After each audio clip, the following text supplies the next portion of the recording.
Registra aí. O tema é apostilamento. O que é apostilamento?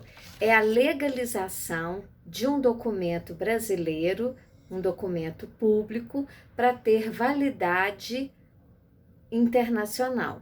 Então, o Brasil, em 2015, assinou a Convenção de Haia e, a partir de então, começou a legalizar e apostilar seus documentos públicos por meio dos cartórios extrajudiciais. Essa convenção tem validade em mais de 110 países. Então, aquele cartório que estiver autorizado pelo Conselho Nacional de Justiça vai apostilar, ou seja, vai apor um selo e fazer uma anotação naquele documento, certificando quem assinou, a origem e a sua função ou seu cargo. O apostilamento, ele não vai dar validade ao conteúdo do documento, mas sim à origem daquele documento. E para que serve o apostilamento? Para as pessoas que vão morar, estudar, trabalhar fora, em países que sejam signatários da Convenção de Haia. Antes, os documentos públicos teriam que ser legalizados por meio do Ministério das Relações Exteriores, embaixadas e consulados.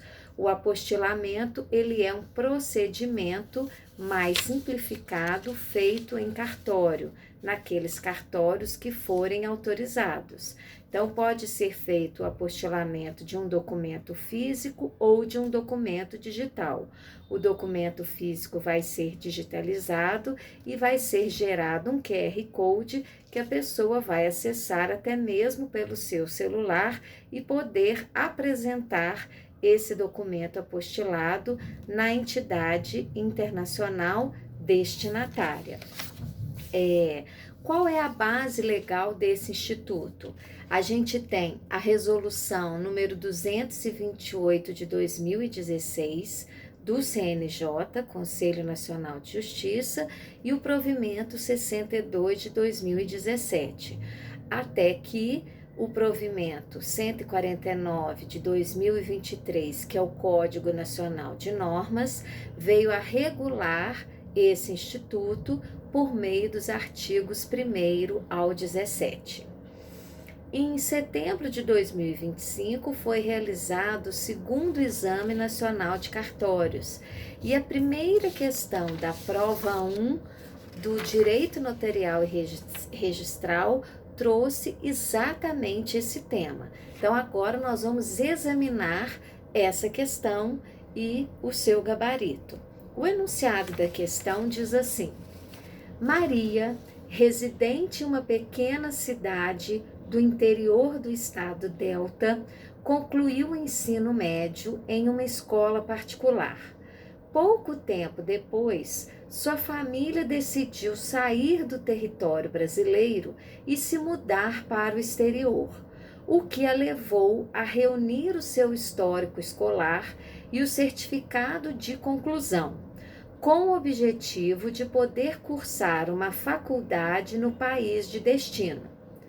Como esse país é signatário da Convenção sobre a eliminação da exigência de legalização de documentos públicos estrangeiros, Convenção da Apostila, Maria foi informada sobre a necessidade de emissão de uma apostila, o que a levou a comparecer perante o tabelionato de notas da circunscrição de sua residência. Nessa ocasião, foi-lhe corretamente informado que o apostilamento, aí nós temos 5 opções. Então, se a gente for resumir o enunciado da questão, Maria morava numa cidade do interior, ali se formou, ali concluiu a sua formação acadêmica e a sua família resolveu mudar para outro país. País este que é signatário da Convenção de Haia. Então, ela foi informada que ela precisa apostilar o histórico escolar que ela adquiriu na escola particular que ela frequentou. Então, a letra A diz assim: o apostilamento pode ter por objeto apenas documentos públicos, o que não é o caso. Essa afirmativa é falsa, porque o Código Nacional de Normas, no artigo 1º, parágrafo 2º, informa que equiparam-se a documento público produzido no território nacional os históricos escolares, as declarações de conclusão de série e os diplomas ou certificados de conclusão de cursos registrados no Brasil. Então, não apenas os documentos emitidos por autoridades públicas são considerados documentos públicos. Esses descritos no parágrafo 2º do artigo 1º também são, repetindo, equiparam-se a documento público produzido no território nacional os históricos escolares, as declarações de conclusão de série e os diplomas ou certificados de conclusão de cursos registrados no Brasil. No caso da questão, Maria tem o histórico escolar de uma escola particular, né? Letra B. O apostilamento é realizado de modo facultativo pelos serviços de notas do interior. Essa afirmativa está correta, porque o Código de Normas, no artigo 3º, parágrafo 2º, nos informa que o cadastramento e a prestação de serviço de apostilamento pelos serviços de notas e de registro do interior de cada estado serão facultativos, mas recomendáveis para conferir melhor capilaridade ao serviço. O que a gente vai ver é o seguinte: o caput do artigo 3º, que é a sua cabeça ou parte principal, que a gente vai ler na sequência, informa que os serviços notariais e registrais das capitais são obrigados a prestar o apostilamento, mas os serviços notariais e registrais do interior de cada estado exercerão essa atividade de forma facultativa. Agora, olha que interessante quando o código fala da capital. Artigo 3º. Serão obrigatórios o cadastramento e a prestação do serviço de apostilamento por todos os serviços de notas e de registro das capitais dos estados e do Distrito Federal. Então, cartório de capital é obrigado, mas olha o parágrafo 1º. Os serviços de notas e de registro da capital dos estados e do Distrito Federal, que expuserem motivos justificados às corregedorias gerais de justiça locais, poderão ser dispensados da prestação dos serviços de apostilamento, devendo o ato de dispensa ser comunicado formalmente à Corregedoria Nacional de Justiça. Então, cartórios das capitais são obrigados, mas é possível a dispensa justificada, e cartórios do interior são facultados. Não há obrigatoriedade, embora haja uma orientação para que assim faça, para que os cartórios prestem um serviço mais completo ao usuário, né, e a toda a população. Vamos ver se a letra B está correta, a letra C, D e E devem estar erradas. Vamos analisar os itens. Letra C.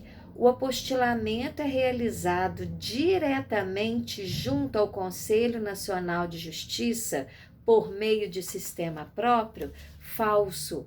O artigo 4º do Provimento Nacional nos informa que o serviço notarial e de registro exercerá o apostilamento por delegação do Conselho Nacional de Justiça. Então, o Conselho Nacional de Justiça, ele delega aos cartórios a função, faz o cadastramento, dá a autorização, mas não é ele, Conselho Nacional de Justiça, quem faz o apostilamento. Por isso, a letra C está equivocada.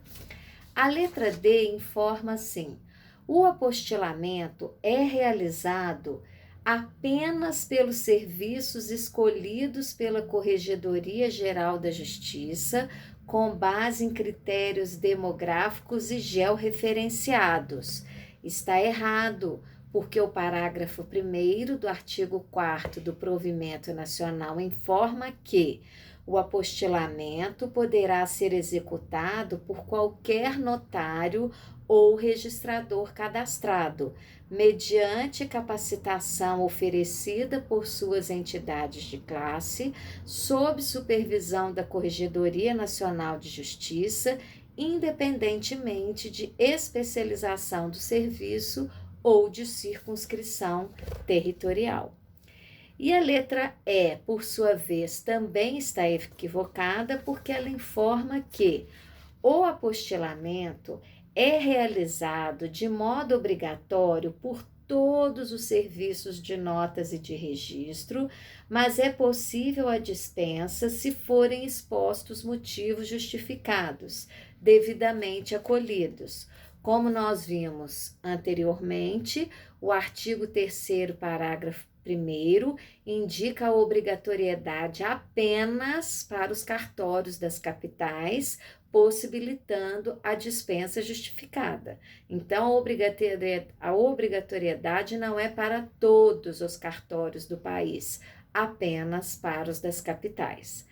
Então, a partir da análise desse tema, nós gostaríamos de destacar também o seguinte: quais são os documentos, então, passíveis de apostilamento? Basicamente, os documentos emitidos pelas autoridades públicas e pelos notários e registradores, como certidões de nascimento, certidões de casamento, certidões de óbito, diplomas universitários, que aí já são por faculdades públicas ou particulares, né?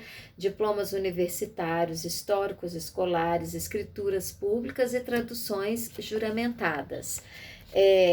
Existe um sistema eletrônico de informação e apostila, que é o SEI Apostila, que está vinculado ao Conselho Nacional de Justiça.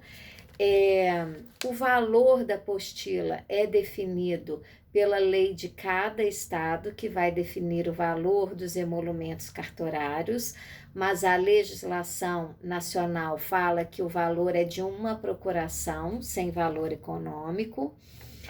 Esse instrumento busca simplificar a tramitação internacional de documentação, né? É importante lembrar que o CNJ possui um campo de perguntas frequentes: quais são os países signatários, quais são os cartórios autorizados. Então, nós vamos deixar o link desse descritivo do CNJ na descrição desse vídeo. Nós temos um outro vídeo falando do apostilamento, especificamente no Código Nacional de Normas. Nós vamos também deixar o link. E dessa própria questão aqui que nós estamos examinando, né? Que caiu no ENAC 2025-2. Então, para a gente concluir, o apostilamento é uma ferramenta de simplificação, de internalização de documentos. Ele serve para identificar a origem de um determinado documento público ou particular a ele equiparado, para ter validade em um dos 112 países signatários da Convenção de Haia. Ele certifica a origem do documento, então quem assinou, qual era o seu cargo e qual era o carimbo da instituição. Ele não traz validade ao conteúdo daquele documento. Cópias autenticadas podem ser apostiladas. Agora, e se for um documento estrangeiro para ter validade no Brasil? Ele deve ser apostilado naquele país estrangeiro. Então, vamos supor que fosse o inverso. Fosse a Mariana que morasse na Itália, tivesse feito a sua formação acadêmica e viesse fazer um mestrado no Brasil. Ela teria que apostilar na Itália para ter validade aqui. É importante destacar que o apostilamento não tem prazo de validade. Vale o cartório em que a pessoa tem a firma reconhecida, e hoje a gente pode falar no sistema integrado, né, das centrais eletrônicas. E por fim, eu vou destacar alguns artigos aqui do nosso Código Nacional de Normas, não só para quem atua na área e estuda o tema, mas principalmente para quem faz as provas de concurso agora, a nível nacional pelo ENAC, mas também pelas corregedorias estaduais. O artigo 6º diz que as corregedorias gerais de justiça e os juízes diretores do foro das unidades judiciárias são autoridades competentes para o ato de aposição de apostila, somente quanto aos documentos de interesse do Poder Judiciário. Então, poderia cair na prova assim: apenas cartório pode prestar o serviço de apostilamento? Regra geral, sim. Mas, excepcionalmente, o juiz diretor do foro também pode fazê-lo, se o documento for de interesse do Poder Judiciário. Outra questão: a pessoa que requer precisa apresentar um requerimento escrito? Não. O artigo 9º do Provimento Nacional informa que a apostila será emitida mediante solicitação do poder do documento, sendo dispensado um requerimento escrito. E qual o prazo que o cartório tem para apostilar? 5 dias. As autoridades apostilantes darão recibo de protocolo no momento de o requerimento, estipulando prazo para entrega que não poderá ultrapassar 5 dias. Outro destaque: e se o documento tiver várias páginas?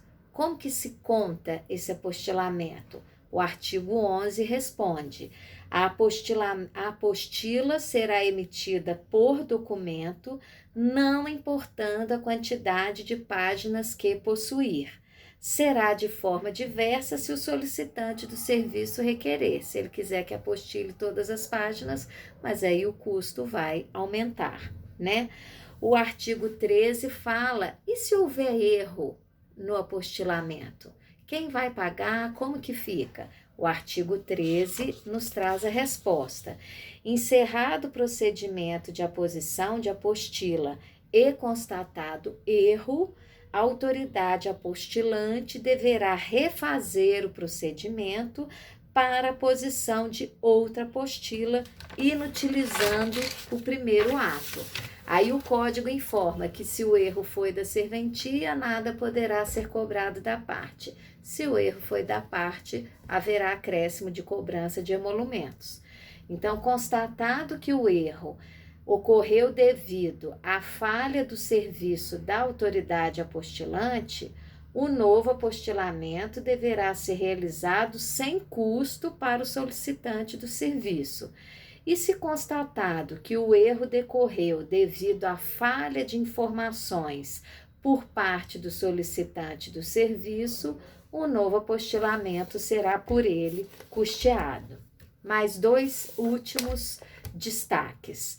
O artigo 17, parágrafo 1º, informa que é dispensada a cobrança de emolumentos para a emissão de apostila em documentos requeridos por órgãos da administração pública direta do Poder Executivo, seja ele federal, estadual ou municipal, para utilização no exterior, no interesse do serviço público. Então, se um prefeito de uma cidade quiser apostilar um documento seu para ele fazer um mestrado, um curso para morar fora, para passar um tempo, mas que não tiver vinculação com o serviço público, serão cobrados os emolumentos. Mas se for a título, no interesse do serviço público, haverá isenção. E, por fim, o parágrafo 4º do 17 diz que é vedada a prática de cobrança parcial ou de não cobrança de emolumentos, ressalvadas hipóteses de isenção, não incidência ou diferimento previstas na legislação específica. Então, nós finalizamos aqui a análise dessa questão que caiu no ENAC, uma questão importante, atual e de aplicação prática relevante para o profissional da área e para o usuário do serviço. Se curtiu, compartilhe, porque informação compartilhada é conhecimento multiplicado. Registra aí.